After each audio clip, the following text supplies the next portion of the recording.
Hi, I'm Parker Allen. It's todayinlighting.com, Monday, 16 December, and I hope you had a great weekend. We are sponsored by eGazzini, light that moves. If you enjoy Today in Lighting, please do hit the like button. Here are the stories making news.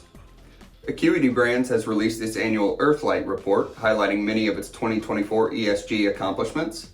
Highlights include an estimated 34 million metric tons of greenhouse gas avoidance from fiscal 2020 through fiscal 2024, and the implementation of water-saving practices at their production facilities in Mexico. You can find the full report on edisonreport.com. The 2025 Lumen Awards submission period is open with a deadline of 10 January 2025. This year they have expanded their territory to extend submission eligibility to Nassau and Suffolk counties, as well as Fairfield, Connecticut, and northern New Jersey.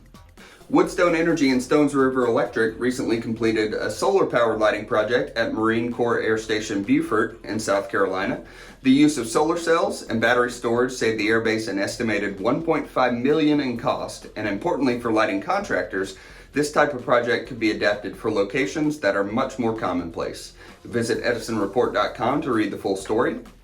Wild's 2025 Board of Directors has been announced. Stacy Teresa Bello will serve as the new president, alongside a new secretary, Adrian Jones, new chapter chair, Donna Sumner, and new membership chair, Shruti Shivakumar.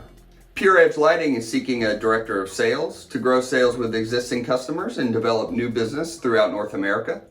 Interested candidates can find the link to apply on edisonreport.com. And on Friday, the Dow was down 86. The NASDAQ was up 23, and Acuity Brands was down $5.